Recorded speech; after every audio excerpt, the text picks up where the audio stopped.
Tema muy interesante con respecto a nutrición y dietética. Ya estamos en nuestra tercera clase de este curso y vamos a ver acerca de un tema que realmente nos compete a todos y que quizás por ahí tenemos conocidos o quizás nosotros ya somos pacientes de esta enfermedad tan común en el país que viene a ser nutrición aplicada en diabetes y obesidad. Para quienes recién se están incorporando, por ahí veo que hay algunos estudiantes que son nuevos. Muy buenas noches con todos. Soy Anela Morales, especialista en nutrición y dietética, y vamos a ver nutrición aplicada en diabetes y obesidad. Con respecto a lo que es el índice, se va a hablar primero acerca de lo que es el sobrepeso y la obesidad, y ya voy a explicar el por qué. Luego vamos a ver acerca de lo que es diabetes. En ambos casos vamos a ver la frecuencia que se da aquí en nuestro país, en Perú. Si es que por ahí nos están viendo de algún otro país, les invito a que coloquen quizás en el chat, googleando así rapidito, si es que tuviesen la disponibilidad, el buscar qué tanto hay sobrepeso y obesidad en el país en los cuales ustedes nos están observando.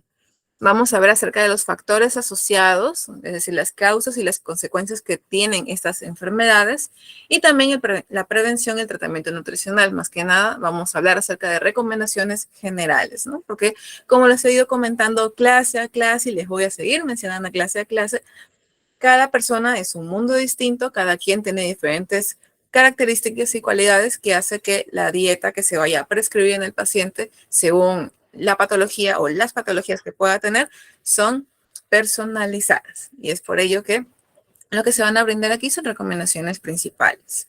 Se va a dar la ronda de preguntas. Me comentaron en la clase anterior, bueno, ya varias clases, que prefieren que las preguntas sean de preferencia en el final para poder tener una mayor secuencialidad en el tema. Así que si es que están de acuerdo, lo vamos a seguir trabajando de esa manera el día de hoy, ¿sí? Los leo, está bien si es que se hacen las preguntas al finalizar la clase. Deseo también saber su opinión de cada uno de ustedes. Por ahí veo que hay algunos que tienen su cámara prendida. Buenas tardes, por ahí nos están visualizando desde Ecuador. Un gusto. Ahí justo nuestra coordinadora también ha compartido lo que es el masterclass, ¿cierto? Ok. Bueno, voy a realizar lo que es la ronda de preguntas al finalizar, a modo de que continuemos con la secuencialidad de la clase.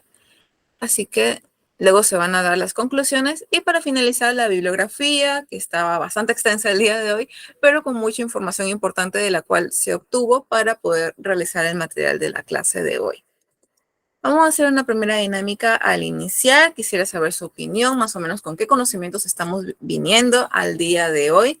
Así que voy a dejar de compartir esta pestaña y voy a comenzar a compartirla de acá. A ver, un momentito, vamos a presentar. Ahí le doy este botoncito. Listo. Voy a compartir el enlace por el chat, no se preocupen. Es el mismo que está en la diapositiva, pero se los voy a compartir igual por aquí. Podemos participar de la pregunta que en ese momento voy a presentar, ya sea por Menti, ya sea por el chat de aquí de lo que viene a ser la videoconferencia. Por cualquiera de los medios es válido. Yo igual voy a estar observando ambos y voy a estar leyendo las opiniones de cada uno de ustedes, ¿sí? Hay diferentes formas en las cuales podemos ingresar al Menti. Puede ser ya sea por menti.com y colocando este código que tenemos aquí, puede ser por el QR inclusive, o por el enlace que he colocado en el chat que los lleva directo a la pregunta que viene a ser la siguiente. Demostremos lo que sabemos, hagamos una pequeña lluvia de ideas con una pregunta que va a ser lanzada al aire. ¿Hay diferencia entre el sobrepeso y la obesidad? Si es que así fuese, ¿cuál es? ¿Ustedes qué piensan? ¿El sobrepeso y la obesidad son lo mismo? ¿Son diferentes? Eso es lo que quiero saber con respecto a sus opiniones de cada uno de ustedes. Entonces, los leo. Por ahí me comentan que son diferentes, me ponen sí, o sea que sí hay una diferencia. Quisiera saber qué diferencias ustedes piensan que hay. A ver, con sus propias palabras, quiero leer más o menos qué es lo que opinan, si es que piensan que son iguales, si son diferentes, porque si por ahí quizás son similares. Me comentan que no es lo mismo por el IMC. Muy bien, ya tenemos por ahí aplicando los conceptos que aprendimos al inicio, ¿no? Que en la primera clase que vimos acerca de diferentes tipos de IMC, ¿no? Más que nada aplicados en la población adulta. porque para lo que es nutrición infantil tenemos otro curso inclusive.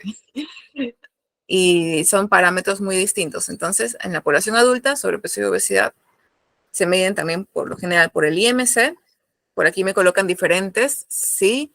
Y acá creo que quisieron decir IMC, pero por ahí se les fue la tecla. No es lo mismo. Ok, muy bien, muchas gracias. Me colocan por aquí. Buenas tardes, muy buenas noches con todos los presentes, con aquellos que recién nos estamos conectando. El enlace para poder participar de este Menti lo acabo de volver a enviar, pero si es que por ahí se les dificulta un poquito ingresar, no se preocupen que tenemos también el chat de la videoconferencia para poder así ver sus opiniones. Me colocan que el sobrepeso, el IMC es de 25 a 29. Ok, muy bien. De ahí me colocan sobrepeso de 25 a 29.9 y obesidad es mayor a 30. Muy bien, es una diferencia bastante evidente, sí. Una es el aumento de peso y la otra es una enfermedad crónica. Por ahí, digamos que se podrían considerar enfermedades crónicas, de hecho. Al menos OMS los clasifica a ambos como enfermedades crónicas. Inclusive tenemos un gran compendio acerca de enfermedades crónicas y no transmisibles, que es, por ejemplo, el sobrepeso, la obesidad, la diabetes, la hipertensión, varias enfermedades que vamos a tocar en esta clase y también en la siguiente. Quizás no todas las enfermedades que están en este compendio, pero sí la mayor parte, las más frecuentes en nuestra población. Por aquí me colocan, sí, el IMC es lo que diferencia. Ajá. La obesidad es de 30 IMC a más. Son diferentes obesidad y sobrepeso. Muy bien. No es lo mismo, depende del IMC, pero el sobrepeso te puede llevar a la obesidad si nos descuidamos. Muy interesante opinión. Muchas gracias. Y sí, de hecho, es por ello la importancia de poder detectar a tiempo para poder así tomar las medidas necesarias para tener un mayor control y también para así ya volver poquito a poco a lo que ya viene a ser nuestro peso normal. De ahí me colocan el peso corporal.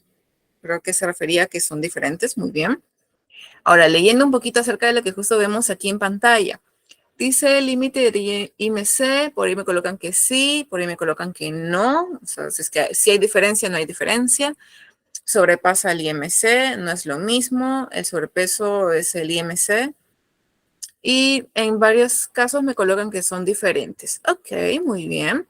Por ahí están ingresando mayores estudiantes. Voy a volver a compartir el enlace para que sí puedan ingresar y participar de la dinámica que estamos teniendo ahorita en este preciso momento y también que estoy compartiendo pantalla sobre eso. Es una pregunta, ¿hay diferencia entre el sobrepeso y la obesidad? Si es que así fuera, ¿cuál es? Y si no es así, también quisiera saber el por qué ustedes piensan que es casi lo mismo, si son similares, si no hay diferencias, si quizás ambos son exactamente lo mismo, solo que diferentes palabras. Quiero saber la opinión de cada uno de ustedes para ver cómo ingresamos, con qué conocimientos ingresamos a la sala y con cuáles ya nos vamos retirando al momento de culminar la clase de hoy. De ahí me colocan, para tratar la obesidad es necesaria una dieta estricta. Hay varios tipos de dieta, como les comentaba en clases anteriores. Se han visto varios estudios donde se refiere a que cuando son dietas muy estrictas, también a veces el paciente tiende a no estar muy apegado a la dieta. No hay un gran apego, a veces no la sigue, a veces sí la sigue y tal. Entonces, pero eso sí, todo es de acuerdo al requerimiento nutricional que el paciente tenga en ese momento y con el peso corregido que se esté trabajando. El peso corregido es mediante una fórmula que se calcula para ver más o menos si es que el paciente tiene un cierto grado de obesidad, a qué peso más o menos podemos llevarlo, que su IMC aproximadamente sale entre 24.9 o 25. O sea, si bien es cierto, no es que lo llevemos al peso normal directamente, pero es por medio de diferentes pasos, ¿no? No es tampoco restringir tanto al paciente con respecto a las comidas debido a que luego viene el famosísimo efecto rebote. Entonces tenemos que tener mucho cuidado, al menos eso es lo que se suele estilar a realizar en muchas prácticas, ¿no? De diferentes nutricionistas. Claro que todo depende del ojo clínico de cada uno de los nutricionistas, ¿no? Me colocan el IMC 25 que, a ver, me colocan el IMC 25 que sobrepasa. Ok. Obesidad, relación grasa. Ok, sí, tiene bastante que ver con lo que es el tejido adiposo, la grasa, ¿no? que tenemos en nuestro organismo. De ahí me colocan, son diferentes. La obesidad es una enfermedad crónica y el sobrepeso es un porcentaje aproximado de 10% de tu peso normal. Es aproximado, sí, pues se podría decir que es el 10%. Por ejemplo, a ver, si es que yo mido 1,60 y quiero saber qué porcentaje sobre cuánto pesaría si es que yo tuviese, dice el peso normal, más o menos el peso normal calculémoslo en un 22 de IMC. Tendría que pesar 56 kilos. Entonces, y si me hablan que es el 10%, sería el 10%, estaría en 61,9 más o menos y 61,9 en cuanto de, a ver, vamos a calcular, 61,9 entre 1,6, 1,6 por, vamos a ver, nos estaría brindando, no es tanto el 10%, porque miren, calculando con respecto a mi talla, yo mido 1,60 m. Entonces calculé más o menos el peso normal que uno tendría que tener aproximadamente, ¿no? No lo llevé al extremo de 18 de IMC, lo calculé en base a un IMC de 22, ¿sí? Eso me salió un aproximado de 56, 57 kilos. Entonces, a eso le sumé el 10% de ese pesaje que me salió y me salió 61,9. No sé si es que se puede visualizar en la parte de aquí. Y luego saqué el IMC a ese peso y de hecho sale 24. Es decir, todavía estaría en un peso normal. Así que exactamente el 10% no. Puede ser una cierta guía para hacer un cálculo rápido, sí, pero por ahí como que puede haber una pequeña variación, ¿no? Así que por lo general nos guiamos más acerca del cálculo lo más directo posible, ¿no? Del peso, así tal cual que tenemos de la persona, y con respecto a ello hacemos el cálculo del IMC para ver en qué rango se encuentra el paciente. Son diferentes, primero se presenta el sobrepeso para después llegar a la obesidad. Claro, justo como comentaba un compañero o compañera de ustedes, si es que el sobrepeso no se detecta a tiempo, si es que no se llega a tratar a tiempo, a largo plazo, y si es que el paciente sigue con los hábitos alimentarios que lo estarían predisponiendo a lo que es la obesidad. Son distintos ya que el aumentar el peso corporal y obesidad es aumento de grasa. Muy bien. Voy a leer un poquito más acerca de lo que me han colocado aquí y de ahí vamos a dar paso a la clase, ya que me imagino que habrán venido con muchas preguntas, quizás aquellos que hayamos visualizado lo que es la guía, me imagino que vendrán con muchas preguntas, así que vamos a ver. Leí en abdomen, espalda y brazos si hay diferencia. Me imagino que en abdomen, espalda y brazos habrá referido a la acumulación de grasa, me parece. De ahí está acá. El sobrepeso es el IMC 25 que sobrepasa, bueno, supongo que por ahí se habrá quedado sin palabras. El límite de IMC, ok. Y vamos allá a leer nuestras. Allá. La última opinión fue que son diferentes. Ok. Listo. Voy a dejar de compartir esto para volver a compartir la clase. Muchas gracias, chicos, por su participación. Para aquellos que recién nos estamos incorporando, no se preocupen que recién estábamos iniciando con la dinámica del día de hoy. Ahora voy a volver a compartir lo que es la clase. Ya realizamos esto de aquí, demostramos lo que sabemos. Es más que nada un ambiente para poder así saber cuál es la opinión de cada uno de ustedes, ¿no? No importa si es que estamos bien, si estamos mal, lo importante es participar para así poder también aprender un poquito más, ¿no? Que también el hecho de que sea una clase activa ayuda al aprendizaje también. Entonces, vamos a ver, como muchos quizás por ahí ya me respondían, sí, el sobrepeso y la obesidad son diferentes. El sobrepeso viene a ser el aumento de peso corporal que sobrepasa la relación con la talla o el sexo. Con ello me refiero a la guía de aquí, a ver, guía, valoración antropométrica, adultos. A ver, me parece que está por aquí. Ya, sí, me parece que es esta de acá. A ver, vamos a abrir esto de acá, esto de aquí, también esto de aquí para poder visualizar la guía, ya que me refiero con respecto al cálculo que les estuve comentando del IMC que estuve haciendo ahorita, que justo una compañera me mencionó acerca de lo que, de más o menos a veces cómo se calcula, ¿no? Que quizás con un mayor porcentaje del 10% de tu peso normal se podría visualizar que tienes sobrepeso. Lo calculé y como que es un poquito variable. Entonces, vamos a ver, esto está un poco. Acá está. ver, según IMC adultos, para poder mostrarles a qué cartilla me estoy refiriendo. A ver, me parece que esta ya es. Solo un momentito. Con respecto a ello, tenemos esta cartilla. Quizás aquí no se va a poder visualizar del todo, pero a ver, les voy a compartir esto. Voy a dejar de compartir lo que estaba compartiendo del Meet y voy a comenzar a compartir esta guía de acá. Listo. Voy a compartir ahora esta guía. Les voy a pasar el enlace, no se preocupen. Vamos a cerrarlo, además que ahorita no. Listo. Ya cargó.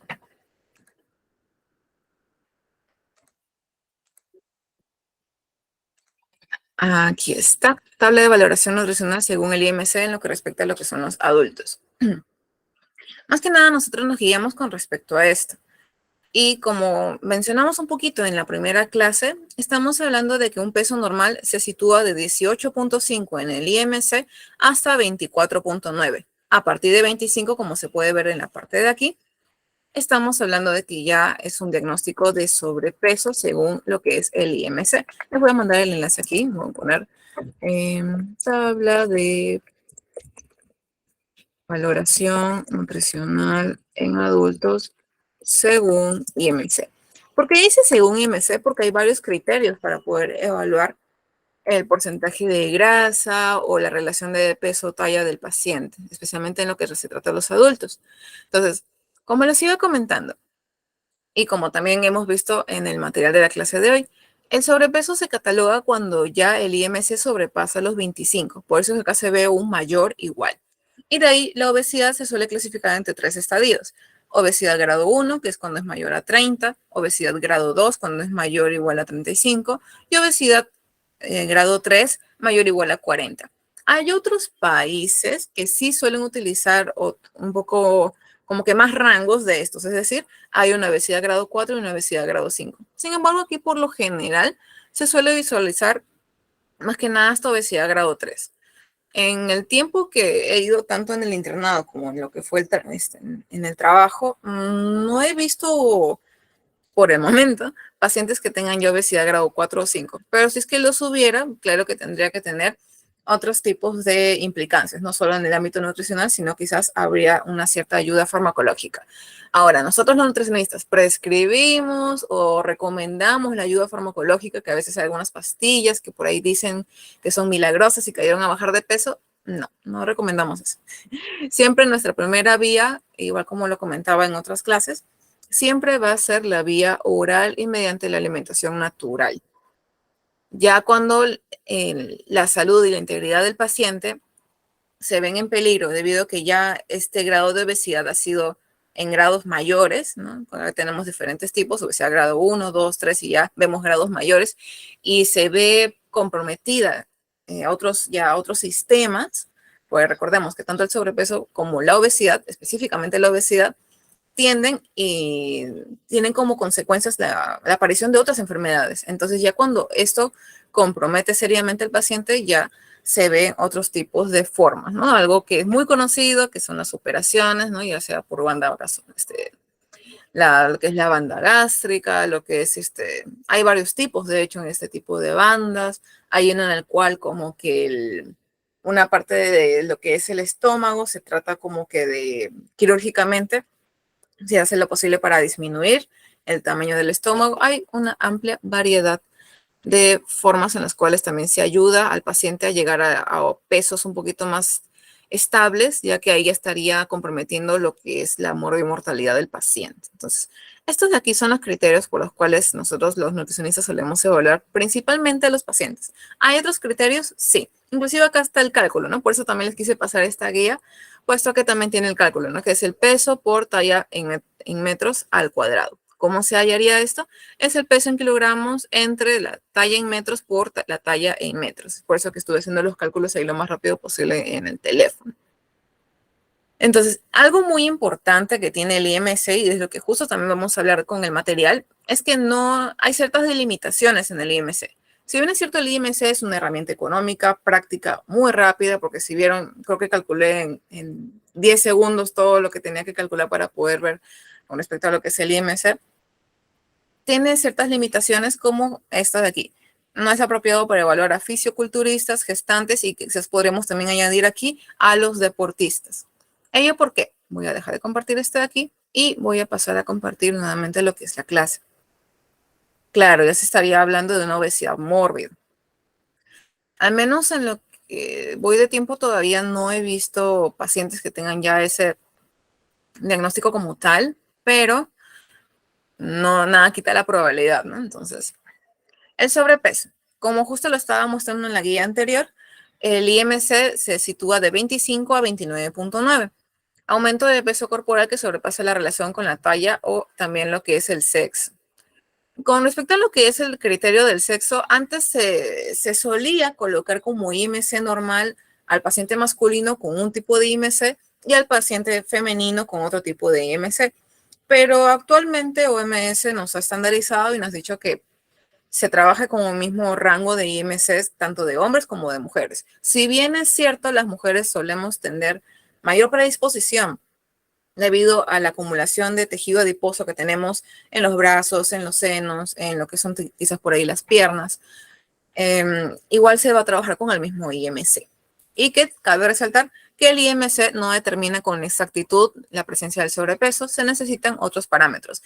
Situándonos en la probabilidad de que quizás en el área de nutrición solemos atender a muchos pacientes y viene un paciente que en realidad lo vemos y físicamente en realidad y según sus hábitos alimentarios nos demuestra de que sí es un paciente bastante sano y nos sale que el IMC es de 26. ¿Será que realmente tiene sobrepeso? ¿Será que quizás es por la actividad física que realiza, que tiene un mayor volumen muscular en lo que es su composición corporal y que esto causa que la relación con el peso y su talla sea un poquito un poco salida de lo que viene a ser el IMC normal? Sí, se puede presentar estos casos y es por ello la importancia de lo que es la planificación que uno suele realizar al momento de atender al paciente. Se hacen diferentes preguntas, diferentes consultas con respecto al paciente antes de ya comenzar a tomarle todas las medidas antropométricas, ¿no? Se suele mencionar qué es lo que suele consumir, por ahí si es que hace actividad física, si es que quizás es deporte, hace deporte, si quizás es un deportista amateur, entre otros tipos de factores que podrían hacer de que el resultado que nos muestre la balanza y que el cálculo del IMC quizás no sean tan certeros. Hay otras herramientas que apoyan a lo que es el IMC, que son como que un complemento. Por ejemplo, viene a ser el plicómetro. El plicómetro suele ser un instrumento en el cual nos ayuda a determinar los pliegues cutáneos para poder así determinar el porcentaje de masa grasa que pueda presentar el paciente. Entonces, con respecto a ello, es que también a veces nosotros nos apoyamos para poder determinar si es que el paciente tiene realmente sobrepeso o quizás el desarrollo muscular que ha realizado debido a que, no sé, quizás ya está en lo que es la halterofilia, quizás está realizando, hace trabajos de fuerza o quizás está siendo un deportista amateur, quizás está introduciéndose poquito a poco en lo que es ya a tener al gimnasio como rutina. Entonces, eso nos ayuda un poquito a poder diferenciar un paciente de otro y para no errar al momento de decir, este paciente tiene sobrepeso cuando en realidad el paciente está bien. Ahora, se suele utilizar esta herramienta adicional, depende mucho del centro de salud al cual acudamos. Por lo general, en los centros de salud que tenemos aquí en Perú, bueno, específicamente en Lima, podría hablar, ¿no? Es la realidad aquí en Lima, y a los que más o menos he acudido no suele haber plicómetro, debido a muchos factores que podrían ser el hecho de que no hay mucho centralismo, quizás los fondos de lo que respecta a salud no se llega a repartir adecuadamente o no se llega o quizás no lo ven por necesario comprarlo, ¿no? Porque a veces no depende de nosotros los nutricionistas que atendamos ahí, sino depende de áreas un poquito más altas, entre comillas, con respecto a los cargos. Entonces, a veces no contamos con plicómetro y más que nada nos tenemos que valer de la información que nos brinde el paciente y de la información que nos brinde los equipos, como viene a ser la balanza. Ahora se está comenzando a implementar otros mecanismos, otros instrumentos. Por ejemplo, hay uno llamado InBody, que poco a poco se está comenzando a aplicar a lo que son los centros de salud nacionales, que este instrumento, el InBody, es como una especie de maquinaria que no solamente te pesa, sino que también ve más o menos los porcentajes de densidad, de tanto de la masa grasa, de un poquito de la masa ósea, también de lo que es la masa, masa magra. Entonces, esta es una herramienta que poquito a poco se está incorporando en algunos centros de salud, se está como que teniendo un cierto periodo de prueba y que ojalá que se pueda implementar, que realmente sí que funcione adecuadamente y así podrá ser una herramienta que nos ayude también a determinar lo que es el sobrepeso y la obesidad en la población, ¿no? Específicamente el porcentaje de masa grasa. ¿Hay otros aparatos que se utilizan? Sí, nutrición también en otros lugares, quizás un poquito ya a nivel privado, se puede mandar también a lo que es una densitometría. La densitometría utiliza un aparato que ayuda a medir la densidad de de todo lo que compone nuestro cuerpo, es decir, de los huesos, ya sea del músculo, ya sea del tejido adiposo, entre otras mediciones que realizan, ¿no? Entonces, esa es otra herramienta, pero que por lo general es bastante costoso, no hay muchos a nivel nacional, entonces son muchas herramientas, pero el detalle está en que a veces no se suele aplicar debido a muchos factores. Tejido adiposo es la masa grasa que se tiene en el organismo.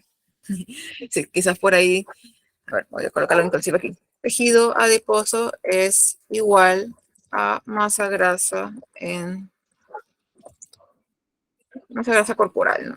Corporal. Listo. Entonces, ahora, con respecto a lo que es la obesidad, el por qué difieren, no solamente es por este numerito del IMC, es una enfermedad crónica. En este caso, de hecho, ambas son enfermedades crónicas, pero la diferencia es que en la obesidad vemos que tiene muchos factores y que el tejido adiposo, que como les mencionaba en la primera clase, la grasa tiene muchas funciones en nuestro organismo. Una es que también forma parte de ciertas hormonas importantes en el organismo, protege a órganos vitales y también almacena energía y permite que haya una regulación de calor, ¿no? Regula la temperatura del organismo. Entonces, volviendo a la función de que almacena energía. Recordemos de que cuando nosotros consumimos esto durante el día, pero solamente utilizamos un cierto porcentaje, el resto el cuerpo lo almacena, a modo de que el cuerpo ya está fisiológicamente programado para poder almacenar energía en severos casos en los cuales el cuerpo se encuentre en situaciones de ayuno, en situaciones de peligro. Entonces, ¿qué es lo que sucede con este tejido adiposo que almacena energía como función biológica? Es algo completamente normal que la grasa almacene energía. En el diagnóstico de obesidad, lo que se ve es que este tejido adiposo no está ahí tal cual, sino que poco a poco se va inflamando. Y el hecho de que el tejido adiposo se inflame causa un deterioro en lo que es, por ejemplo, el sistema cardiovascular. También vemos a largo plazo afecciones negativas con respecto al funcionamiento normal de algunos órganos. Y que cabe resaltar que el IMC, como otra característica, es que también el IMC ayuda a determinarla junto con también otros parámetros que uno visualiza, ¿no? La entrevista que uno suele realizar al paciente no es como que, no sé, que queramos hacerle conversación al paciente. No, no es así. En realidad nos ayuda a ver acerca de los hábitos alimentarios que el paciente tiene, ya que no es que podamos ver exactamente qué es lo que consume, pero al menos sí preguntarle sobre la frecuencia de alimentos. Otra herramienta que solemos usar es el R24, que son justo herramientas que vamos a ver en nuestra clase número 5. Vamos a ver acerca de estas herramientas que se suelen emplear al momento de la consulta nutricional y que al nutricionista ayuda mucho para poder así determinar un diagnóstico más certero. ¿Cuál es la frecuencia de Perú con respecto a estas enfermedades? En los hombres se ve que el 38.2% de los hombres adultos, no estamos hablando de adultos mayores ni de niños, hombres adultos padecen de sobrepeso y obesidad. Mientras que en las mujeres la cifra es un poquito más elevada, es del 41.5%. Ahora, ¿ello por qué? ¿Por qué hay esta diferencia? Quizás ya no de tantos puntos porcentuales, porque antes se había mayor diferencia, pero en la fuente más actualizada que se ha obtenido, que es del 2023, hemos visto que ya la diferencia, como esa brecha ya se está acercando cada vez más. ¿Ello debido a qué? Porque las mujeres tenemos esta mayor frecuencia de sobrepeso o de obesidad. Debido a que nosotros fisiológicamente estamos programadas, se podría decir, para poder almacenar mayor cantidad de tejido adiposo, es decir, de masa grasa, que los hombres. ¿Por qué? El cuerpo siempre trata de estar preparado todo el tiempo en el caso de que ocurra la concepción y por otra parte ya que inicie la gestación. Entonces, y como el hecho de que se forme otro ser dentro de nuestro vientre necesita un alto contenido de energía, es por ello que la mujer siempre tiende a almacenar mayor cantidad de tejido adiposo, es decir, de masa grasa, en diferentes lugares de nuestro cuerpo comparado con lo que es el hombre. Otro factor viene a ser también la presencia elevada de testosterona en los hombres. Esta hormona, lo que es la testosterona, predispone al hombre a tener un mayor desarrollo de masa muscular que el de la mujer. Es por ello que inclusive si es que vamos a un gimnasio, no vamos a hacer, las mujeres vamos a hacer una rutina diferente de los hombres, no por cuestiones que no sean éticas, como quizás, no sé, machismo o uno de estos tipos de ideologías. No, es netamente porque nosotros tenemos mayor porcentaje de masa grasa, de tejido adiposo en nuestro cuerpo y menor predisposición a generar tejido muscular, a generar esta masa magra. Entonces es por ello que el entrenamiento, la alimentación, todo varía también según el sexo. Y por eso les comentaba, la dieta es algo 100% personalizado y aquí también vemos muchos de los motivos, ¿no? Motivos hormonales, motivos también fisiológicos, como lo que es el almacenamiento de tejido adiposo. Un dato muy interesante es que MINSA advierte que somos el tercer país con exceso de peso a nivel de lo que es Latinoamérica. Nos supera, me parece, México y Estados Unidos, donde 7 de cada 10 tienen sobrepeso u obesidad. Es decir, casi el 70% de nuestra población tiene sobrepeso u obesidad. Saquemos un poquito las cuentas. Ahorita somos 77 personas. Si es que a 77 nosotros le sacamos el 70%, es una cantidad muy considerable. De hecho, es una cantidad peligrosa y muy preocupante que debería de hecho preocuparnos. Somos 77 personas en este momento. A esto le sacamos lo que es el 70%, un aproximado de 53 a 54 personas presentes o tienen sobrepeso u obesidad, si es que hablamos de la estadística. Ahora, ¿qué tan certera es la estadística? Es lo más aproximado posible, lo más cercano a la realidad. Solamente que así pongo un ejemplo, ¿no? Si estamos en el trabajo, si estamos en el bus y tal, seamos un poquito meticulosos y quizás pongamos a prueba este porcentaje. ¿Qué tan certero es que si agrupamos una cierta cantidad de personas, 7 de cada 10 personas van a tener sobrepeso u obesidad y que la mayor parte no va a ser diagnosticada? ¿Ello por qué? Inclusive vemos varias consecuencias negativas con respecto a lo que es el sobrepeso y la obesidad. No el estar, entre comillas, como se suele decir coloquialmente, gordito, no quiere decir que estemos sanos o que estemos comiendo la cantidad adecuada de alimentos, más bien lo contrario. Y eso lo vimos bastante en lo que fue la época de pandemia, en la cual el mayor porcentaje de muerte y mortalidad lo tenían pacientes con diabetes, con hipertensión y con sobrepeso u obesidad. Esas eran las poblaciones vulnerables. Sin contar también a la población vulnerable importantísima, que también era el adulto mayor, ¿no? Pero si hablamos del adulto, lo predisponía a terminar hospitalizado en lo que fue la época de pandemia, ya sea diabetes, ya sea hipertensión o también era sobrepeso u obesidad, uno de los factores en los cuales predisponía al mayor porcentaje de hospitalización y que inclusive se podría predisponer al uso de oxígeno, que en ese entonces, recordemos, estaba muy escaso, al menos aquí en Perú. Vamos a ver ahora lo que son las causas y las consecuencias de lo que es el sobrepeso y la obesidad, porque toda causa, toda ramita va creciendo y vamos teniendo como fruto las consecuencias. Es por eso que se ha hecho este diagrama en el arbolito. Una de las principales causas viene a ser los malos hábitos alimentarios. De ellos suele predisponer la mayor cantidad de pacientes. Al hacer así encuestas o normalmente en una atención nutricional que hacemos durante el día y vemos varios pacientes que tienen sobrepeso u obesidad, este suele ser uno de los factores principales. Otro factor importantísimo viene a ser los antecedentes familiares. No necesariamente el hecho de que si mis padres tuvieron sobrepeso u obesidad van a hacer de que yo por genética sí o sí tenga sobrepeso u obesidad. No necesariamente. En realidad se habla de antecedentes familiares como el hecho de que estos hábitos alimentarios son hereditarios. Si es que vemos y que nuestros padres consumen galletas y chocolates y gaseosas, el excesivo consumo de frituras suele estar en nuestros hogares. Nosotros lo vamos a normalizar e inclusive nos va a parecer raro si es que alguien nos dice que consume verduras y frutas. Entonces, estos antecedentes familiares se refieren a eso, al hecho de heredar estos malos hábitos alimentarios. Algo muy importante que quizás sí escapa un poquito de nuestras manos viene a ser la falta de políticas regulatorias del comercio de alimentos no saludables. Si bien es cierto, hace ya varios años se impuso un impuesto, un impuesto a lo que eran las gaseosas, a las bebidas azucaradas, a lo que eran los snacks y golosinas, igual lo seguimos consumiendo.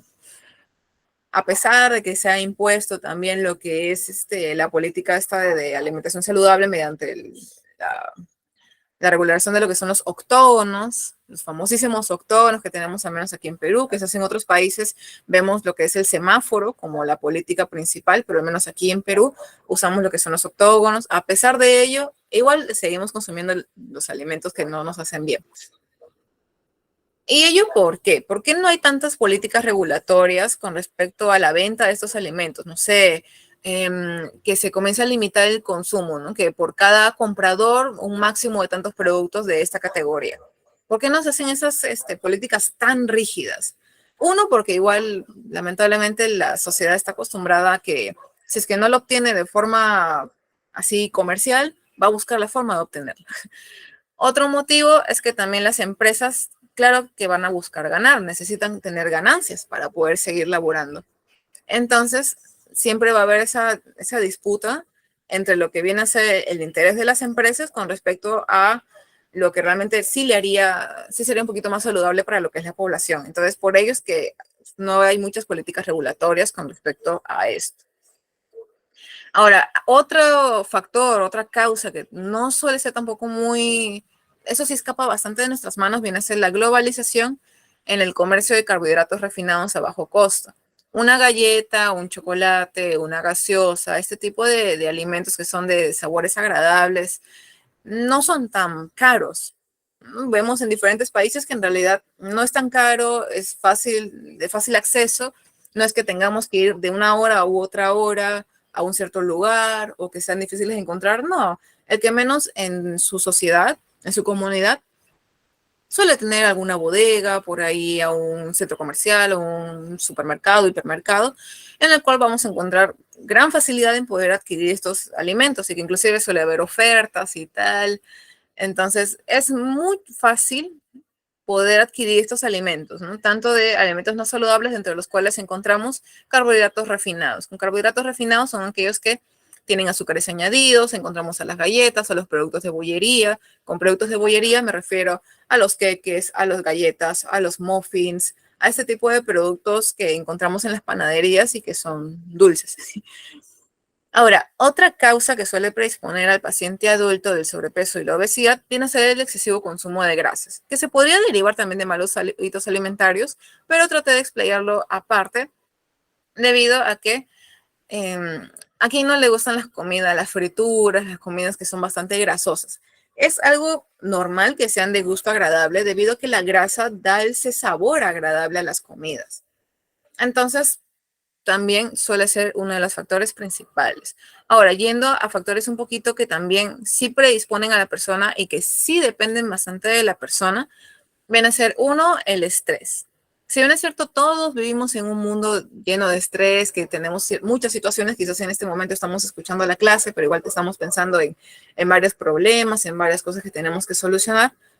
También depende de nosotros el cómo manejarlo. Ahí entraría, claro, esta otra área de lo que es la salud, pero también predispone debido a que el estrés también nos causa ansiedad. Y la ansiedad suele llevar a que el paciente suele tener esa predisposición a picar comida. Es decir, si bien es cierto, yo tengo tres comidas principales, que si bien es cierto, deberían ser cinco, pero por lo general tenemos tres, desayuno, almuerzo y cena. Y a veces estoy en el trabajo, estoy estresado, no sé, el jefe me pide muchas cosas, entre X y motivos, me va a tentar en cierta forma la ansiedad a que también consumamos estos alimentos de los que estuvimos hablando en inicio, alimentos no saludables, entre los cuales hay carbohidratos refinados, alimentos ricos en grasas, que van a ser agradables y que en cierta forma uno está comiéndolos, son fáciles de comer. Lamentablemente otra ventaja de estos alimentos es que son muy fáciles de comer. A lo mucho usas 1 o 2 dedos para coger una galleta, para coger una papita frita y tal, mientras uno está trabajando. Y en cierta forma se asocia el consumir estos alimentos que son agradables, como también que causan en nosotros un cierto momento de relajación, de tranquilidad. Entonces, si es que nosotros tenemos ese estímulo que viene a ser estos alimentos, ya sea con carbohidratos refinados, con elevado contenido de grasas y tal, si los asociamos con un momento de satisfacción, de agrado, va a ser de que a la siguiente vez que también tengamos este momento tenso, vamos a también comprar un snack similar y mientras voy trabajando también voy consumiendo este alimento. Entonces, también se ha visto esta relación de lo que es el estrés y la ansiedad con respecto a enfermedades crónicas como viene a ser el sobrepeso y la obesidad. Otro factor que sí depende bastante de nosotros es el sedentarismo, que es algo que justo es un concepto que vimos al inicio en la clase número 1. El sedentarismo es cuando estamos en constante estado de vigilia, es decir, permanecemos sentados de esta manera durante varias horas, ya sea con el celular, ya sea con la computadora, ya sea porque estamos en trabajo de oficina, ya sea al momento del tráfico, que suele costarnos bastante tiempo con respecto a cuando uno regresa de laburar. Entonces, debido a la vida ajetreada que tenemos, solemos ya dejar un poquito de lado lo que viene a ser la actividad física, que es también muy importante para poder prevenir estas enfermedades crónicas, debido a que una mayor volumen de lo que es la actividad física ayuda a disminuir la predisposición de la persona al sobrepeso y la obesidad. Ahora, otro factor que sí depende bastante de nosotros viene a ser el bajo consumo de fibra. Por lo mismo de que tenemos un excesivo consumo de grasas, los alimentos ricos en grasas no suelen tener elevado contenido de fibra. Lo contrario, tienen bajo contenido de fibra. Por tanto, nuestro consumo de, de este compuesto que nos ayuda en muchos factores, vamos a ver en esta clase y en la siguiente todas las ventajas que tiene lo que viene a ser el consumo de fibra. Ejemplo de ello, para adelantar un poquito, es que la fibra es saciante. El hecho de consumir un alimento rico en fibra va a hacer que nos saciemos más rápido si comparamos con un alimento que tenga un elevado contenido de grasas y bajo contenido de lo que es la fibra. Otro beneficio viene a ser que a largo plazo se han visto varios estudios con personas con diabetes, con hipertensión, con lo que son dislipidemias, que ayuda a disminuir esos niveles, tanto de lo que es glucosa como de presión arterial, como de lo que es las dislipidemias en sangre. Entonces, suele tener muchos beneficios y a pesar de ello no los solemos consumir. La frecuencia de consumo que se tiene aquí en Perú es bastante baja. Digamos que aquí en Perú solemos consumir un aproximado de 10 a 15 gramos de fibra, cuando el requerimiento en realidad es de 25 gramos a 30 gramos aproximadamente, según los estándares de la Organización Mundial de la Salud. Ahora vamos a ver con respecto a las consecuencias. Más bien por ahí estoy viendo que han levantado la manito. Lo que sí más o menos comentamos al inicio es que las preguntas serían al finalizar. Ivette, buenas noches, ¿levantaste la mano?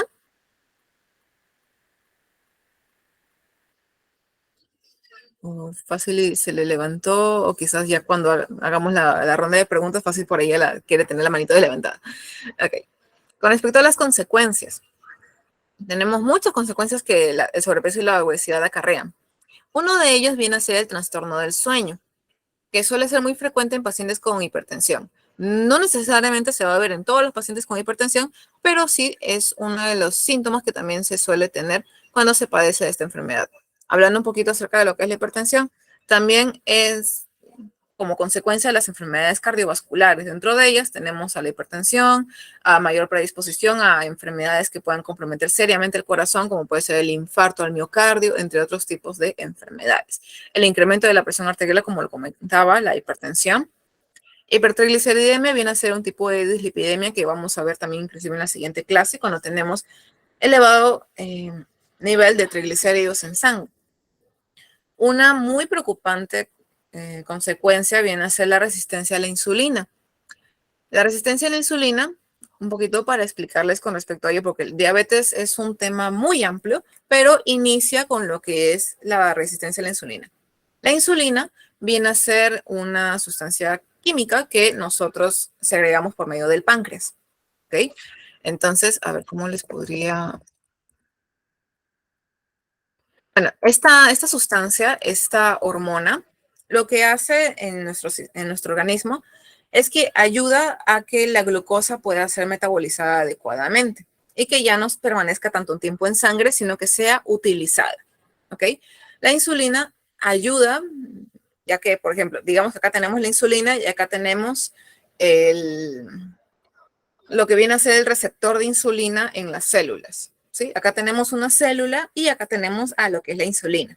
Entonces, al encajar de esta manera, ayuda a que por otro ladito la glucosa ingrese a esa célula y sea utilizada para lo que se requiera, ¿no? Quizás esa célula necesita mayor cantidad de glucosa, es decir, de energía para hacer alguna función, dependiendo de dónde está esa célula. Entonces, la insulina, al momento de interactuar con este receptor, ayuda a que la glucosa ingrese a esta célula y pueda ser correctamente metabolizada y utilizada de una forma u otra. ¿Qué es lo que pasa en la resistencia a la insulina? Debido a que hay elevado contenido de glucosa en sangre, la insulina va a seguir trabajando y trabajando y trabajando, ingresando a cada una de estas células para poder así utilizar la glucosa. ¿Qué es lo que pasa cuando ya los niveles de insulina o no son suficientes para la cantidad de glucosa que hay en el organismo, o ya sea que quizás ya el receptor de la insulina no recibe a la insulina? Aquí tenemos la insulina no ha cambiado, está aquí, pero el receptor ya se ha ido deteriorando debido a el elevado contenido de glucosa que tiene que hacer pasar y pasar y pasar, la célula poco a poco se va deteriorando. Entonces ya no ingresa, ya no encaja. Ahí estaríamos hablando de lo que es la resistencia a la insulina.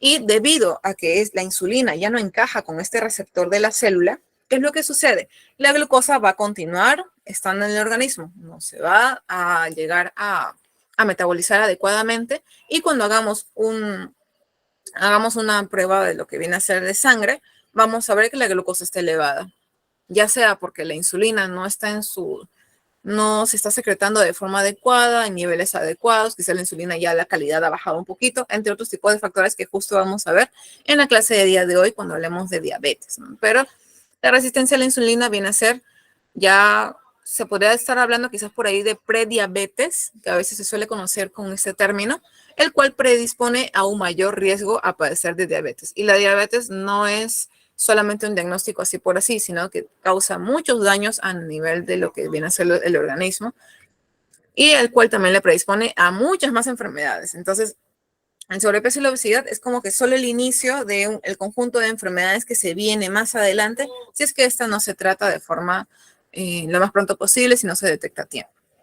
Entonces, para ya culminar con lo que vienen a ser las consecuencias, hablamos del incremento de la presión arterial, es decir, la hipertensión. Hablamos de enfermedades cardiovasculares, de las cuales entra tanto la hipertensión arterial como también la predisposición a infartos, a paros cardíacos, entre otros tipos o inclusive a derrames cerebrales, entre otros tipos de consecuencias cardiovasculares. También hablamos un poquito acerca de lo que viene a ser la implicancia psicológica, es que tenemos una mayor presión social para bajar de peso, debido a los estándares a lo que viene a ser los estereotipos de lo que viene a ser en la sociedad donde vivimos. Lamentablemente también nos presionan. El hecho de que nos presionen nos va a generar más estrés, el hecho de que nos estresemos más nos va a causar ansiedad, y ya viene a ser un ciclo. Y también se habla de una consecuencia importante que quizás nosotros no la tenemos muy en cuenta, pero a nivel de lo que es la salud pública se genera un mayor gasto, debido a que se requeriría de mayor cantidad de nutricionistas o pagarles mayor cantidad para poder cubrir la cantidad de pacientes que llegan con sobrepeso o obesidad, que quizás un nutricionista no es necesario, se necesita otro nutricionista más, otro más, se necesitan más equipos, se necesita calibrar más equipos. Si es que estamos hablando de tratamiento médico y que quizás ya estos pacientes con sobrepeso u obesidad ya tienen otras patologías, se genera mayor gasto en lo que viene a ser la salud pública. Y es por lo mismo de que hay mayor gasto y que a veces no hay suficiente presupuesto, que causa que haya desabastecimiento de medicamentos, de equipos, de personal de salud en los distintos centros de salud. aquí a nivel nacional, ¿no? Entonces, viene a ser todo como una cierta cadena que también hay muchas de las causas que nosotros podemos prevenir. Ahora, vamos a hablar acerca de la diabetes. Quizás por ahí les estuve por ahí comentando unos cuantos datos así breves. Ahora lo vamos a ver un poquito de más profundidad. Con respecto a la diabetes, la Organización Mundial de la Salud nos habla de una enfermedad crónica, por eso es que estamos viendo todo lo que son enfermedades crónicas en esta clase y en la siguiente, donde se presentan niveles elevados de azúcar en sangre por problemas metabólicos. Justo lo que les estaba hablando. Debido a que ya la insulina no es aceptada en este receptor, causa un problema metabólico. La glucosa va a seguir ahí en el organismo y no se va a poder metabolizar adecuadamente. Ahora, acorde a la Asociación de Diabetes de América, la Association of Diabetes of America, en sus siglas en inglés, que por eso se llama ADA, la diabetes es causada por diferentes factores, diferentes causas que vamos a ver inclusive más adelante, dentro de los cuales está la insuficiente insulina en el cuerpo, es decir, el cuerpo no está produciendo la cantidad requerida, el pobre páncreas ya no realiza la síntesis de esta hormona de la insulina, quizás no se está utilizando la fabricada, como les comentaba, podría ser por la resistencia a la insulina, o sea, se produce la insulina, pero esta no es aceptada en este receptor, que causa de que la insulina sigue estando ahí, no se llegue a utilizar y la glucosa también, por tanto, sigue estando en nuestro organismo sin metabolizarse. En algunos casos se presenta inclusive ambas. Entonces, por lo que se generan hiperglucemias. Hiper es algo alto, es algo elevado. Glucemias, azúcar. Entonces, niveles altos de azúcar en sangre. Hay 3 tipos: diabetes mellitus tipo 1, diabetes mellitus tipo 2 y la diabetes gestacional. En la número 1 no vamos a profundizar a gran medida debido a que esta por lo general sí suele ser genética. Por lo general suele ser genética. Es decir, que hay ciertas células en el páncreas que se encargan de sintetizar la insulina. En esta diabetes tipo 1 se ve de que ya no, esas células no se sintetizan ya desde muy temprana edad. El paciente suele ser diagnosticado desde muy joven, que ya comienza a tener estos problemas de hiperglicemias y al hacer todos los análisis termina siendo diagnosticado con diabetes tipo 1. Es decir, que ya su páncreas no está secretando la cantidad necesaria de insulina y es por eso que el tratamiento en ellos viene a ser que se tengan que inyectar por sí mismos lo que viene a ser la insulina para que así se pueda regular el metabolismo de ello. Lo que vamos a ver a mayor profundidad viene a ser la diabetes tipo 2. ¿Ello por qué? Porque en diabetes gestacional, como su propio nombre lo menciona, es cuando hay elevados niveles de glicemia cuando la mujer está gestante. Esto puede ser por muchos factores, porque como el momento en el cual la mujer está gestando, su organismo suele estar en un sinfín de cambios. Entonces, debido a estos cambios, debido a quizás una mala alimentación, a que no ha sido un control adecuado con respecto a lo que es el embarazo, se pueden generar estas hiperglucemias, que por lo general la diabetes gestacional suele ya no curarse, pero sí suele ya desaparecer al momento en el cual la paciente da a luz. En muchos casos. Hay otros casos en los cuales la mujer sigue con esta diabetes gestacional y ahí se tiene que comenzar a hacer un cierto tratamiento, tanto a nivel nutricional como farmacológico, si es que es requerido. Ahora, las formas en las cuales uno puede llegar a diagnosticar la diabetes, lo ve si bien es cierto el área médica, pero sí para poder explicarles un poquito sobre ello. Hay muchos exámenes que se mandan a hacer para poder realmente diagnosticar a un paciente como paciente diabético. Uno de ellos viene a ser el nivel de glucosa, ya sea en ayunas, cuando no hemos consumido alimento, o ya sea 2 horas después de haber consumido alimento. Estos niveles son estándares, todo ello, mejor dicho, son niveles relativos. Todo ello depende del laboratorio, ya sea de las sustancias químicas que se están utilizando para poder procesar la muestra, entre otros factores. Otra forma viene a ser la hemoglobina glicosilada, la que tenemos aquí, que también tiene ciertos estándares, ¿no? Ciertos estándares para poder ver si es que el paciente ya se puede estar diagnosticando como prediabetes o como diabetes. Hay otros factores que sí, lo voy a abarcar lo más cortito posible porque es más que nada un dato adicional.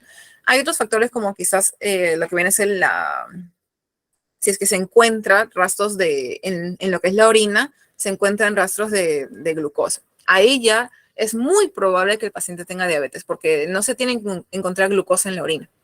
No tiene que haber una orina así con, con lo que es la glucosa. Ya cuando hay eso, lo más probable es que el paciente realmente tenga diabetes. Y otros factores que se suelen medir para poder realmente diagnosticar esta enfermedad crónica.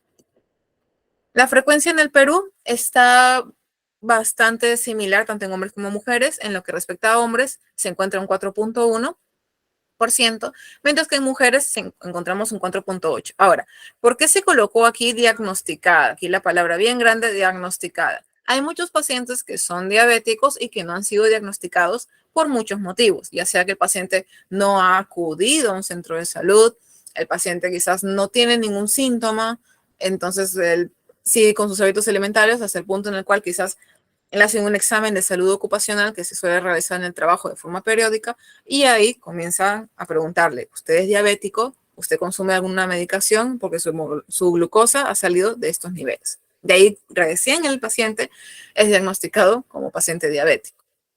Con respecto a ello, MINSA nos indica que solo el 70% de pacientes diagnosticados recibe tratamiento.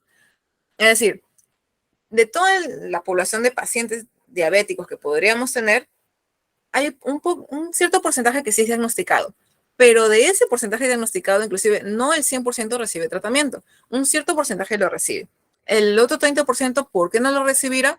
Puede ser por muchos factores, ya sea que no hay medicamentos, hay un desabasto de medicamentos en el centro de salud, no se está atendiendo, quizás el paciente ha abandonado el tratamiento, quizás no quizás lo ha recibido, pero simplemente no utiliza el tratamiento. Hay muchos factores por los cuales en realidad un paciente pueda que no reciba tratamiento o pueda que no lo esté consumiendo. Como les comento, a veces hay pacientes, hablando de lo que es la edad adulta, que prefieren seguir con sus hábitos alimentarios tal cual, que no quieren tomar ningún medicamento o que son un poquito descuidados en este aspecto. Entonces, como que, si bien es cierto, se les puede diagnosticar, pero depende del tratamiento también por parte del interés del paciente. La Organización Mundial de la Salud nos advierte que de 30 a 40% de la población a nivel latinoamericano presentan diabetes y esta no ha sido diagnosticada. Es un porcentaje bastante alto. De toda la población a nivel latinoamericano que nos encontramos aquí, presentan diabetes y que no es diagnosticada y que ojalá muy pronto realmente sea diagnosticada para poder tomar las medidas respectivas y que esta enfermedad no avance más, debido a que la diabetes es una enfermedad silenciosa, que a veces el paciente, como les comento, no se da cuenta, no sabe que tiene diabetes hasta en algún punto de su vida que tiene un examen, algún chequeo, que se le van a hacer una operación o algo, y ahí da la sorpresa, se podría decir, que el paciente es diabético y el paciente no lo sabía. Vamos a ver acerca de lo que son las causas y consecuencias. Uy, creo que por aquí se han movido un poquito las letras. Con respecto a ello, tenemos una que suele ser que sí depende bastante de nosotros, es el bajo consumo de fibra, que es una causa que en realidad se repite, como podemos ver en el arbolito de causas y consecuencias anterior de sobrepeso y obesidad. El bajo consumo de fibra predispone también al paciente a que a largo plazo, junto con otros factores, tenga como diagnóstico diabetes. Ahora, como otras causas, también tenemos a lo que es el sobrepeso y la obesidad. Como les comentaba, el hecho de que el tejido adiposo, es decir, la masa grasa, se inflame, causa el deterioro de la funcionalidad normal de muchos órganos. Dentro de ellos también tenemos el páncreas. Entonces, es por ello que la obesidad predispone bastante a muchas enfermedades que vamos a ver en esta y también en la siguiente clase. Ahora, otro factor muy importante viene a ser el excesivo consumo de azúcares simples, como podemos ver en la parte de aquí. Como les comentaba, el hecho de que la insulina trabaje adecuadamente no quiere decir que también vamos a estar consumiendo elevado contenido de azúcares simples. Como les comentaba, mientras mayor cantidad de glucosa haya, mayor requerimiento de insulina va a haber y mayor gasto de lo que viene a ser este receptor de insulina también va a haber y que a largo plazo va a predisponer a la persona a padecer de diabetes. Los malos hábitos alimentarios son también un factor muy común en esta y muchas otras enfermedades crónicas. Por eso es que siempre se mencionan que hay varias enfermedades crónicas que en realidad sí se pueden llegar a prevenir, pero todo depende de la alimentación también del paciente. Ahora, dentro de las causas también tenemos las mismas que también que el sobrepeso y la obesidad. El hecho de que no hay una regulación de la venta de alimentos no saludables, como les comentaba, los chocolates, las galletas, estos tipos de snacks no tienen un límite con respecto a lo que es el consumo o su compra de nosotros los consumidores. Entonces, no hay una regulación con respecto a ello. Si bien es cierto, se está empleando lo que vienen a ser los octógonos de alto en azúcar, de alto en sodio, de alto en grasas saturadas y de alto en grasas trans. A pesar de ello, a veces no hay tanta política regulatoria que pueda ayudar a también quitar a esta causa, ¿no? Este árbol de problemas. También tenemos la globalización en lo que es el comercio de carbohidratos refinados, como les estaba comentando anteriormente, y que estos sean a bajo costo. Siempre encontramos alguna oferta en lo que respecta a las galletas, a los chocolates, a los wafers, a los caramelos, entre otros tipos de alimentos que tienen carbohidratos refinados, entre ellos más que nada el azúcar refinado. Otra causa que también suele predisponer al paciente viene a ser la resistencia a la insulina, como lo estuvimos hablando hace un momento. La resistencia a la insulina, es decir, la insulina se va a seguir secretando por medio del páncreas, pero ya el receptor no lo acepta por muchos motivos. Uno de ellos puede ser el hecho de que a lo largo de nuestra vida hemos consumido elevado contenido de lo que es la glucosa como tal, y que hace de que ya el receptor ya no reciba adecuadamente a lo que viene a ser la insulina, y por tanto la glucosa va a seguir en nuestro organismo, no se va a metabolizar, y cuando nos hagamos un examen de sangre, va a salir que nuestra glucosa está elevada. ¿Hay muchas consecuencias para lo que respecta a la diabetes? Sí. Faltarían muchas más ramas para poder colocar las consecuencias, pero aquí he tratado de poner las principales. Primero, picos de hiper e hipoglucemias. Ya lo que es la glucosa en sangre no se va a normalizar, o va a estar muy elevada, o puede haber episodios en los cuales se evidencia una hipoglicemia, que viene a ser también bastante peligrosa. Lo ideal es que la glucosa se mantenga de forma estándar. Si está muy alta, hiperglicemia. Si está muy baja, hipoglicemia, que puede llevar a que el paciente quede inconsciente, y si es que queda inconsciente en un ambiente público que nadie sabe acerca de su diagnóstico de diabetes, se generaría una situación de urgencia por el hecho de que no se sabe por qué se ha desmayado el paciente, y de hecho pudo haber sido también por hipoglicemia. Ahora, también predispone la diabetes a lo que viene a ser el incremento de la presión arterial. También es un factor. La mayor parte de pacientes diabéticos luego son diagnosticados por el incremento de la presión arterial, es decir, la hipertensión. Otro factor, otra consecuencia, disculpen. ¿Qué es lo que sucede? Que el hecho de que haya elevado contenido, elevados niveles de lo que viene a ser glucosa en sangre, afecta a los vasos sanguíneos desde los más grandes hasta los más chiquitos. Dentro de los vasos sanguíneos más pequeños solemos tener aquí en el ojo. Entonces, el hecho de que haya elevado contenido de glucosa en estos vasos sanguíneos va a causar que a largo plazo también se vea lo que viene a ser la ceguera. Ahora, ¿por qué insuficiencia renal? El riñón es el encargado de filtrar la sangre, y la glucosa viene a ser una molécula bastante grande que en teoría no tiene por qué pasar a la orina. Entonces, debido a la excesiva presencia de la glucosa en sangre, va a hacer que el riñón tenga que esforzarse mucho más para poder filtrar la sangre.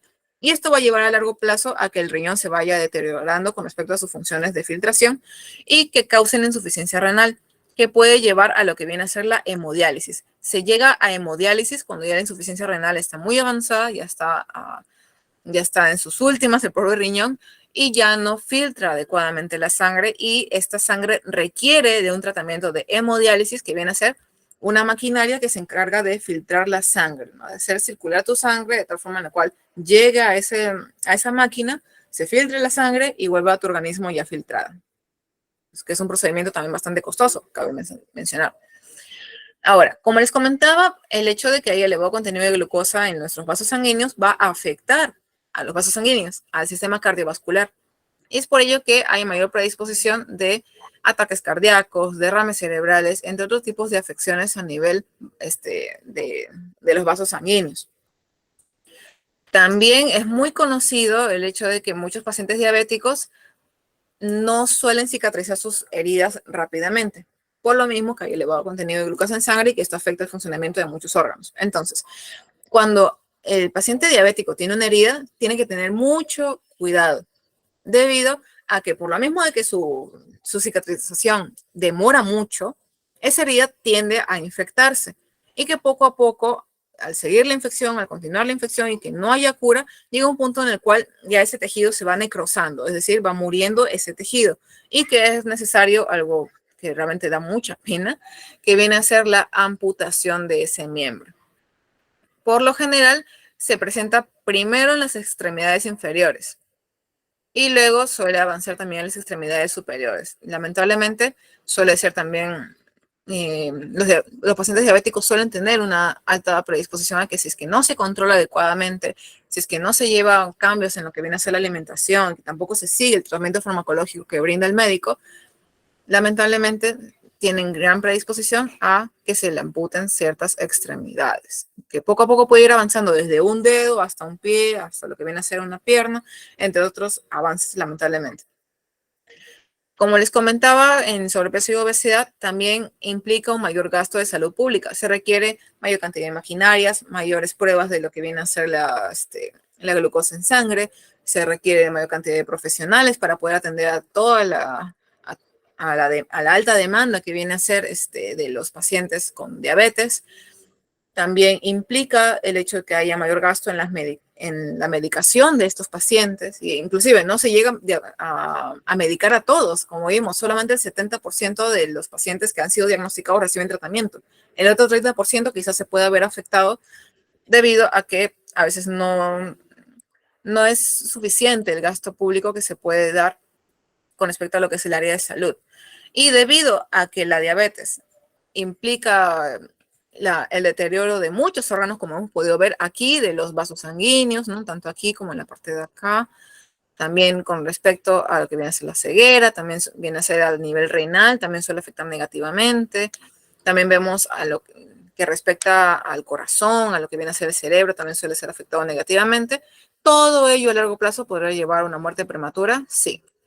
Lamentablemente sí. No es por asustar ni nada, pero en varios artículos que estuve leyendo para poder así brindarles esta clase, la mayor parte suelen mencionar esto, ¿no? Que en realidad la muerte prematura, es decir, antes de lo que debería fallecer el paciente, suele ser principalmente por la diabetes, porque como les comento, afecta negativamente a muchos órganos, a muchos sistemas y predispone a tener mayor índice de morbimortalidad del paciente que lo que un paciente sano tendría.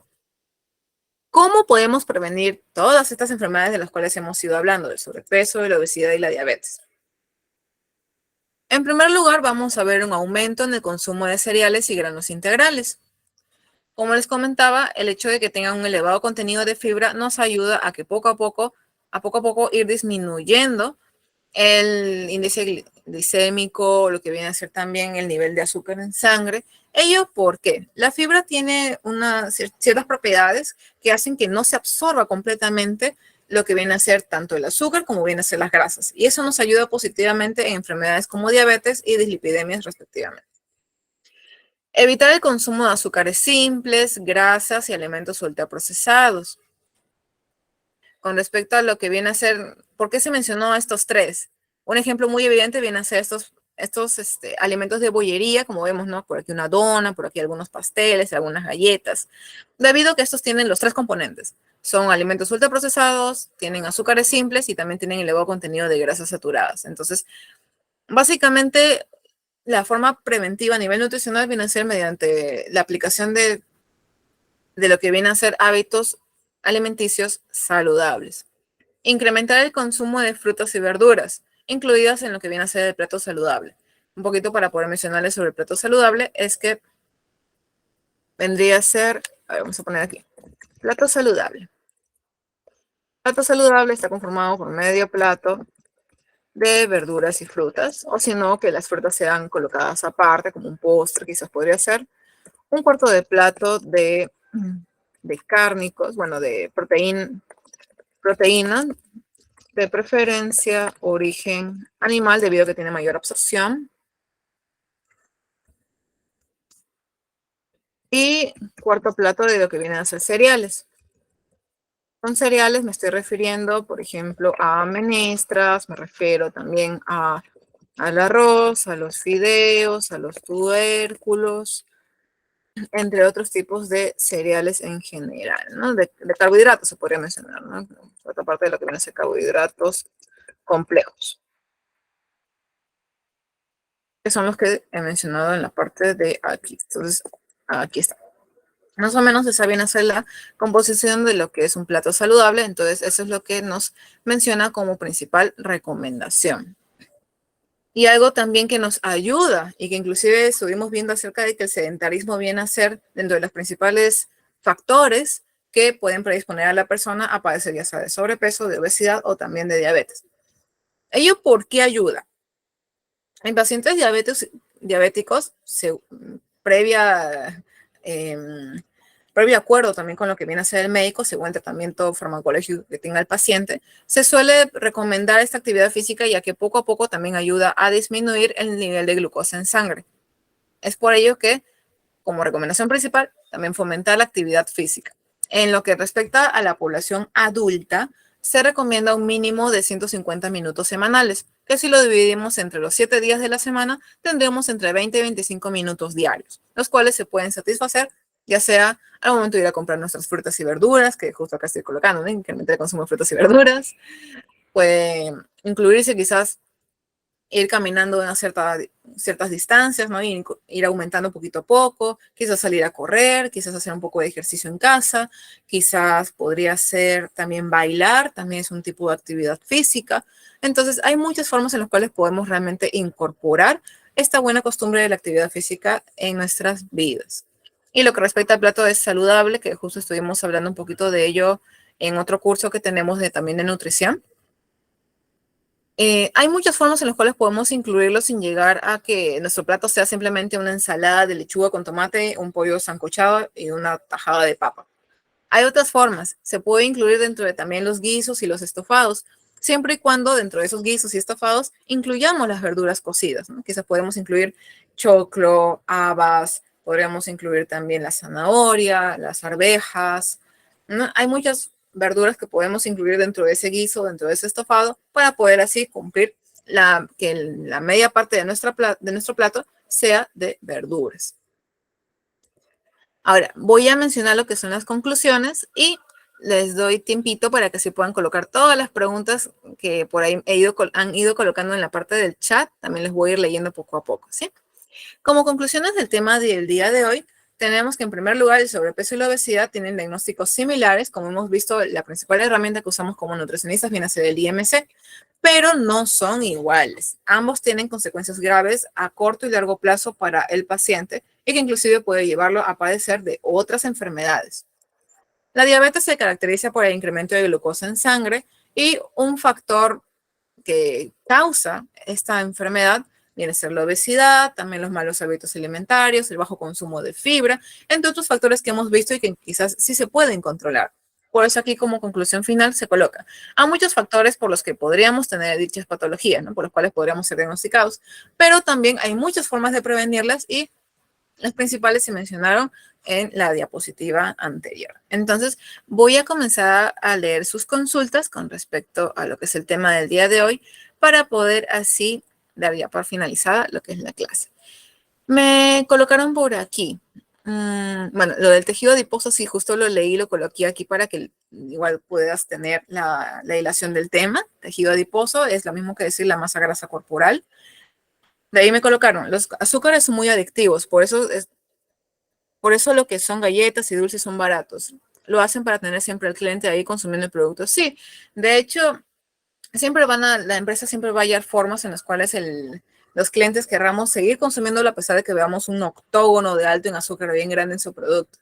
Una forma que se está utilizando actualmente es mediante el uso de edulcorantes, lo cual no está regularizado a la ciencia cierta en nuestra normativa. O sea, se dice, ¿no? De que si utilizan, hay muchos productos, inclusive ya no tienen el octógono, que antes sí tenían octógono y ahora ya no lo tienen, debido a que están utilizando estos edulcorantes. Pero El lado negativo es que no sabemos exactamente qué edulcorantes o en qué proporciones lo están utilizando. Hay edulcorantes que no tienen un efecto negativo en el organismo, como hay otros que por ahí sí, que todavía está en proceso de llegar a decir este y este edulcorante son dañinos, debido a que todavía hay ciertas investigaciones que se están llevando a cabo. Pero sí, hay algunos edulcorantes que algunas pruebas iniciales nos arrojan de que sí son dañinos a largo plazo y que debería quizás cambiarse por otro tipo de edulcorante o en todo caso no consumir. Entonces, siempre van a hallar formas en las cuales sigamos consumiendo sus alimentos porque es una forma en la cual ellos pueden seguir ganando, ¿no? De ahí me colocan, con respecto a lo que son los materiales, creo que sí la coordinadora lo va a ir, lo va a seguir pasando mediante el grupo de WhatsApp, no se preocupen chicos, ya los materiales los tiene la coordinadora, así que me imagino que ya en estos días va a ir facilitándoselos a aquellos que recién estamos incorporándonos al curso. De ahí me colocaron cuánto debe tener el glucosa el ser humano. Por lo general, y como les colocaba en la parte de aquí, los niveles de glucosa se sitúan entre 60 a 100, 115, 110, trabajan algunos laboratorios. Todo depende de si es que estamos hablando de la glucosa en ayunas, la glucosa postprandial, que refiere cuando ya son 2 horas después de haber consumido algún alimento, pero todo depende, como les comento, también del laboratorio, del reactivo que utiliza el laboratorio, del procedimiento que utiliza para poder así tener lo que es el resultado. O sea, varía mucho. He visto laboratorios que lo bueno está en que colocan, ¿no? Cuando uno se hace los exámenes de sangre, te colocan valores normales. ¿Por qué? Porque los de aquí son bastante relativos. He visto laboratorios que utilizan de 60 a lo que viene a ser 110 o 115. Hay otros laboratorios que se utilizan netamente 100, puesto que quizás usan un reactivo que les indica que máximo debería ser 100, ¿no? Entonces, todo ello varía según el laboratorio, según el reactivo, según la clínica u hospital o centro de salud donde nos atendamos. Pero por lo general se suele estilar a estos valores. Cabe resaltar que los valores normales se los van a colocar a un costado para que así podamos tener mayor detalle de cuánto es lo que tenemos y cuánto es lo que deberíamos quizás tener, ¿no? Por ahí si es que tenemos que regular algún aspecto. Entonces, vamos a ver si es que por ahí hay alguna pregunta. Hay libros que me recomienda leer que tengan la tabla nutricional de la que son las frutas. Con respecto a las tablas. A ver, tabla, composición, a ver, composición elementos. Al menos en lo que respecta a Perú, digo Perú porque quizás por ahí nos escuchan de otros países. Les voy a compartir esto. Esta es la tabla peruana de composición de alimentos. Inclusive se las voy a proyectar ahorita para que para que puedan ver a qué es lo que me estoy refiriendo. Lo voy a compartir en el chat, no se preocupen. Esta tabla peruana de composición de alimentos se basa en 100 gramos del alimento. Ojo, voy a poner acá tabla composición de alimentos. Lo voy a colocar aquí. Listo. Ahí ya se los he enviado, chicos. Esto ayuda también bastante. Por ejemplo, si es que buscamos el plátano, vamos a ver, aquí está. Plátano de isla, plátano de seda, plátano de guineo. Y aquí en esta tabla nos permite ver en 100 gramos de producto. Por lo general se ve el producto neto. Por ejemplo, si es que hablamos de cárnicos y tal, no contamos el hueso, contamos netamente la pulpa. Vemos aquí la energía en kilocalorías, que es la medida que usamos nosotros aquí. Me acuerdo que en la primera clase también les hablé un poquito de los kilojoules, ¿no? Esta es una medida que utilizan en otro país, pero nosotros en Perú nos guiamos de kilocalorías. Nos indica también la cantidad de agua del alimento, las proteínas, las grasas, carbohidratos, la fibra que tiene el alimento.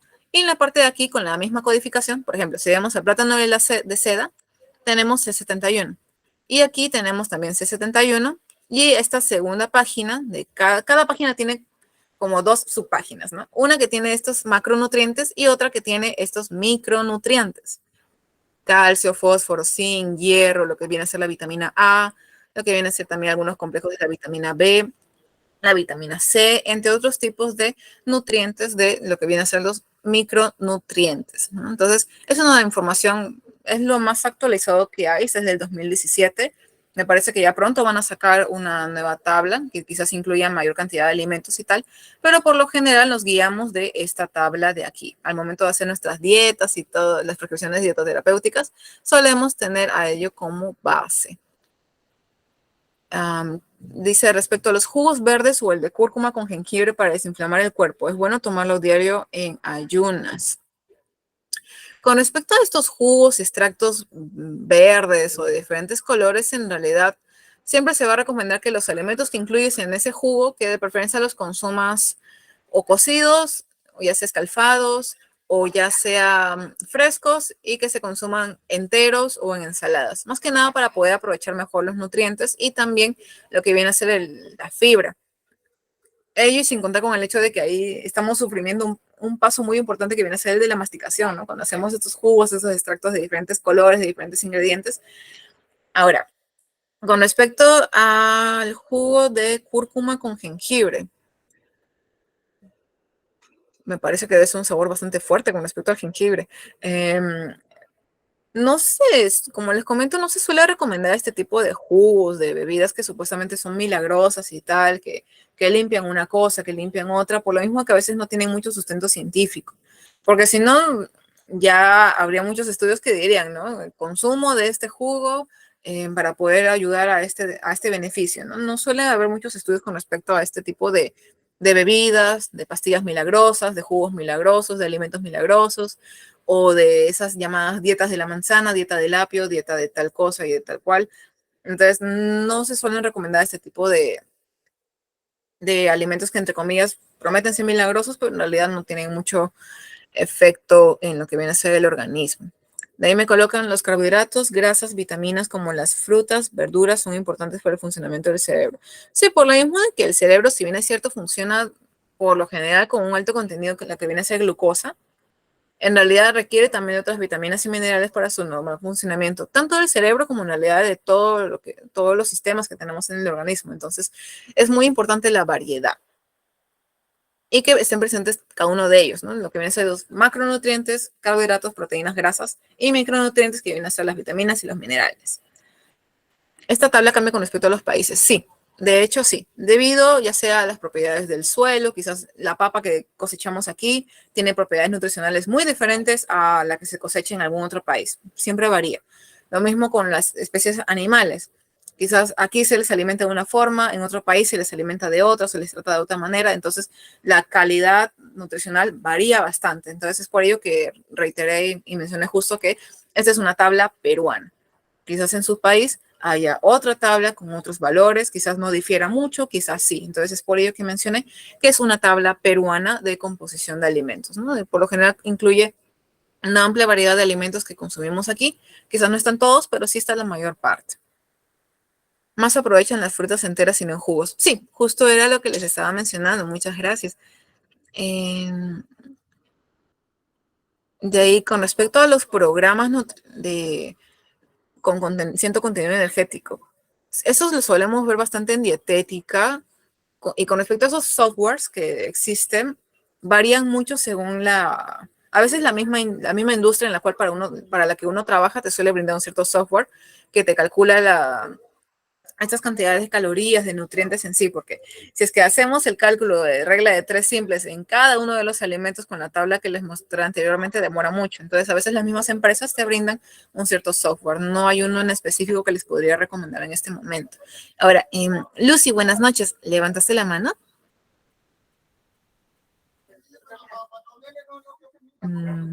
Buenas noches. Libet, Ivette Flores, perdón, ¿levantaste la mano? Buenas noches. Oh, fácil se le habrá levantado la mano por error. Lucy Ramos, buenas noches, ¿levantaste la mano? Mm, Ah, fácil se le habrá levantado por error. Igual estoy al tanto de si tienen alguna consulta, alguna duda, si es que levantan la manito para poder responderlo en el tiempo posible. Silvana, buenas noches, ¿levantaste la mano?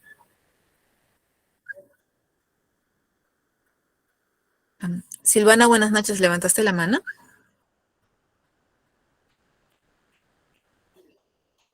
Em, Hola. Se le está... Giancarlo, buenas noches, ¿levantaste la mano? No, no se les escucha. No sé si es que pueden colocar sus consultas en el chat porque me parece de que no no sale su micrófono, o sea, sale como si lo hubieran desmuteado, pero no se escucha el audio. Entonces, no sé si es que me podrían colocar su consulta con respecto al tema del día de hoy, que es en el chat. Buenas noches, ¿me escucha, profesora? Buenas noches, Rose, dígame. No sé, Rose soy yo.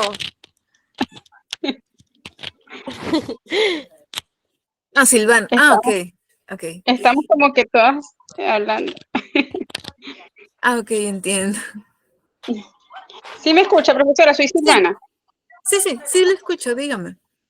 Ya, mi consulta es con respecto a eliminar los azúcares, por lo menos lo recomendable es eliminarlos consecutivamente o eliminarlos completamente, porque me pasa por lo menos a mí que los elimino, pero después me da como una cierta ansiedad y como que luego quiero consumirlos. Luego que los consumo, me da como ansiedad por algo salado. Entonces es bastante extraño eso que me pasa. De todos modos, los he tratado de eliminar porque sí, Una consulta. Con respecto a esos azúcares, ¿te refieres netamente al azúcar que uno añade a sus bebidas o a qué tipo de azúcar se refiere?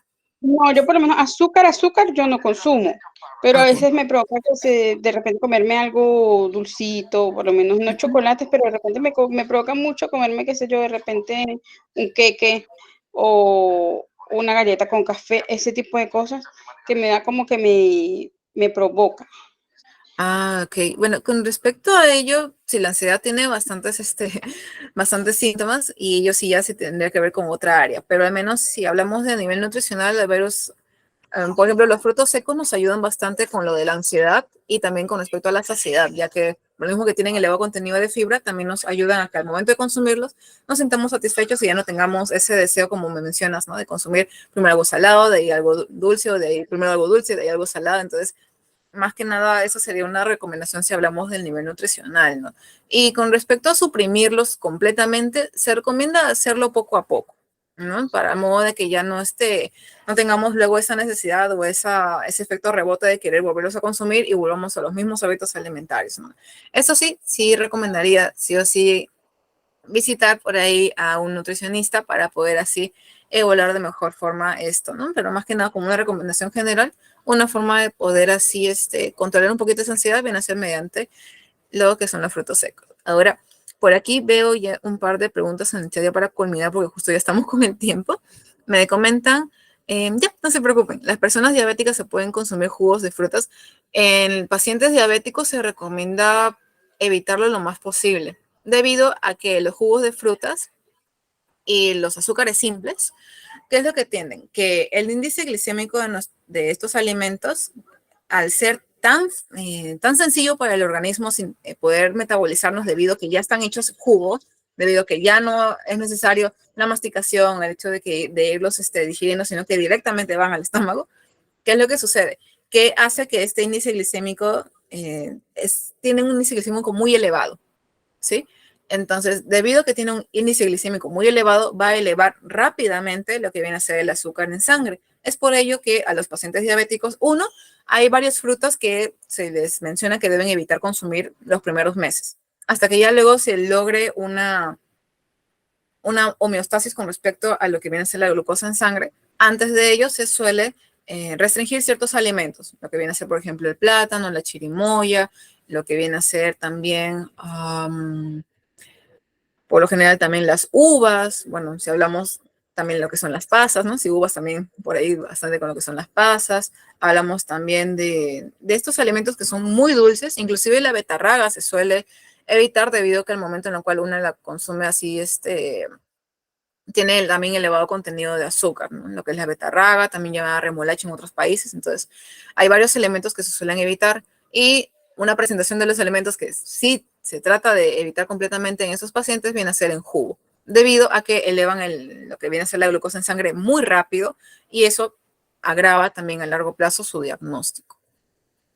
Entonces, a ver, vamos a ver, uy, sí, ya estamos ya con el tiempo. Bueno, chicos, voy a volver a compartir más bien lo que viene a ser el material de la clase del día de hoy. Les agradezco mucho por sus consultas, por sus preguntas con respecto a lo que viene a ser el tema.